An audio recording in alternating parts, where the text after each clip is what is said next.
Bueno, buenos días, profesora. A continuación le voy a exponer sobre derechos, deberes y garantías constitucionales. De acuerdo con el análisis en la resolución 2648/2001 del 4 de abril del 2001, vamos a enfocarnos en lo que son derechos y garantías que corresponden a una persona detenida. En cuanto a las consideraciones, nuestra Constitución, en su artículo 37, establece que nadie puede ser detenido sin un indicio comprobado por haber cometido un delito o sin mandado escrito de juez o autoridad encargada del orden público. Así, ningún habitante puede ser detenido sin un indicio comprobado de haber cometido delito y sin mandado del juez, excepto en casos de flagrancia. La detención ilegítima se fundamenta en principios constitucionales, como los establecidos en la Convención Americana de Derechos Humanos, que especifican que toda persona tiene derecho a libertad, a seguridades personales y que nadie puede ser privado de libertad. El derecho de defensa del imputado. En un Estado democrático, este derecho de defensa es una garantía fundamental que equilibra el poder del Estado con los derechos individuales, permitiendo así que cualquier persona acusada de un delito pueda defenderse adecuadamente y asegurarse un juicio justo. El Código Procesal Penal de nuestro país define imputado como aquella persona que señalada como posible autor o partícipe de un derecho punible desde cualquier acto de la investigación o del procedimiento. Esto significa que desde el primer contacto con el sistema judicial, la persona acusada tiene ciertos derechos fundamentales que deben ser respetados de inicio a fin. El artículo 82 del Código Procesal Penal además especifica los derechos del imputado desde el primer acto del procedimiento. ¿Cuáles incluyen? El derecho a conocer la causa de su privación de libertad, a tener una comunicación inmediata y efectiva y a ser asistido por un defensor.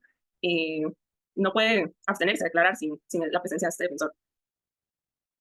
Bueno, siguiendo con las consideraciones, la detención de Jorge Mesén Hernández se llevó a cabo con fundamento en denuncia y aunque fue remitido al Ministerio Público en un corto lapso, se le informó de su derecho a un abogado.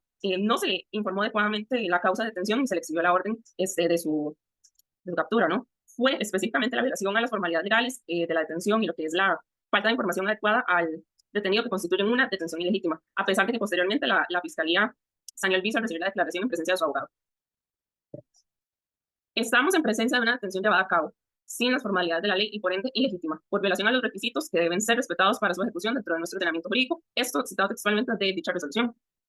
Ahora, el resultado final, ¿en qué concluyó? La detención de Jorge evidentemente no cumple con las formalidades legales necesarias, vulnerando sus derechos fundamentales y se le impuso al Estado la responsabilidad de reparar los daños causados. La Sala Constitucional declaró con lugar el recurso de habeas corpus por la violación del artículo 37 y artículo 82 y el 2 y el 3 del Código Penal. Se condenó al Estado al pago de daños y perjuicios y se previno a la directora del OIJ a tomar medidas necesarias y evitar la repetición de dicha situación. ¿Qué es el principio de dignidad humana? Este principio básicamente reconoce y reafirma el valor intrínseco, que es intrínseco, que está adjunto al hecho de ser humano, que cada persona tiene por este mismo hecho de ser humano. Todos los individuos poseen una dignidad inherente, que no depende de su estatus social, económico, cultural o cualquier otra característica externa. Podemos verla en tratados internacionales como el Pacto Internacional de Derechos Humanos, que abre con esto. Los estados en el presente pacto, considerando que conforme a los principios enunciados en la Carta de las Naciones Unidas, la libertad, la justicia y la paz en el mundo, tienen por base el reconocimiento de la dignidad inherente a todos los miembros de la familia humana y de sus derechos iguales e inalienibles, reconociendo que los derechos se derivan de la dignidad inherente de la persona humana. También está en el artículo 33 de nuestra Constitución Política, que dice: toda persona es igual ante la ley y no podrá practicarse discriminación alguna contraria a la dignidad humana. ¿Por qué es importante? Porque este es el fundamento de todos los derechos humanos, que significa que cada derecho deriva y protege la dignidad de cada persona, que todos los seres humanos tienen los mismos derechos sin distinción alguna. Busca lo que es brindar condiciones necesarias para el desarrollo integral de cada una de las personas. ¿Cómo podemos ver un ejemplo de esto? Súper cotidiano, es un accidente. Con este principio exige que todas las personas reciban la atención médica sin discriminación alguna, con el respeto que merecen, independientemente del trasfondo de esta persona. Ahora, en el hospital, los médicos y enfermeras deben proporcionar una atención inmediata a la persona herida, asegurándose que reciba el tratamiento adecuado a las condiciones. Las heridas, pues, el personal médico debe mantener la privacidad del paciente, es súper importante. Es información médica y no debe ser compartida sin el consentimiento del paciente. Ahora pasaremos a realizar un análisis de conceptos importantes presentes en la resolución 1739/92 del 1 de julio de 1992. ¿Qué es el debido proceso? Este principio lo que busca es garantizar que todas las personas sean tratadas de manera justa y equitativamente por el sistema legal, asegurando que los procedimientos legales se lleven a cabo y de acuerdo a las normas establecidas con respecto a los derechos individuales. Regulado por la ley formal y reservado a esta, debe en su mismo contenido ser garantía toda una serie de derechos y de principios, tendencias a proteger a la persona humana frente al silencio o al error o a la arbitrariedad, y no solo a los aplicadores del derecho, sino del propio legislador. Esto de acuerdo con dicha resolución. Ahora, ¿qué es el principio de legalidad? Esto significa que ninguna entidad o individuo puede salirse de lo que está establecido en la ley. Esto en cuanto a entidad pública o individuo que trabaje para alguna de estas. Y cito la resolución 1739/92: para las autoridades e instituciones públicas solo está permitido lo que esté constitucional y legalmente autorizado en forma expresa. Todas las acciones de los órganos del Estado deben estar basadas en una ley que les otorgue explícitamente esa competencia. ¿Qué es el derecho de defensa? Garantiza que todas las personas acusadas de un delito tengan el acceso a una representación legal efectiva y la oportunidad de presentar su versión de los hechos, contrarrestar las pruebas en su contra y ser escuchados en igualdad de condiciones frente a las acusaciones. Cito textualmente, la resolución 1730-92, el derecho a un debido proceso público salvo en excepciones muy calificadas, y el derecho a no ser obligado a declarar contra sí mismo y contra sus parientes inmediatos, ni a confesarle ni a confesarse culpable, así como las declaraciones que voluntariamente y sin coacción alguna brindan lo que sean sin juramento y recibidas única y personalmente por el juez.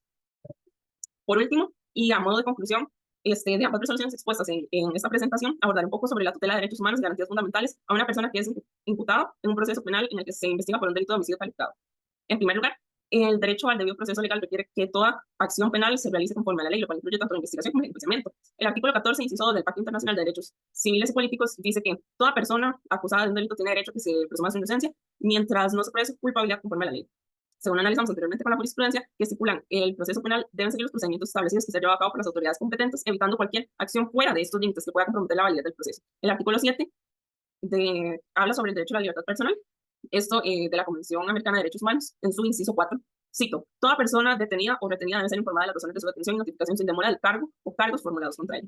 Asimismo, el inciso 6, toda persona privada de libertad tiene derecho a recurrir ante el juez o tribunal competente para que se decida rápidamente sobre la legalidad de su detención y se ordene su liberación si la detención es ilegal. Este recurso debe estar siempre disponible y no puede ser restringido ni abolido. Así las autoridades deben actuar dentro del marco legal establecido, siguiendo las normas procesales y sustantivas del ordenamiento jurídico, en este caso, nuestro ordenamiento jurídico. Y por último, el artículo 8 habla sobre las garantías judiciales. Esto en la Comisión Americana de Derechos Humanos, en su inciso 1, nos explica que básicamente la 1 y 2 nos explica básicamente que la persona imputada debe tener un juicio justo, equitativo, incluyendo la presunción de su inocencia hasta que se demuestre su culpabilidad y el derecho a ser escuchado en la imparcialidad del tribunal. Eso sería todo. Muchas gracias.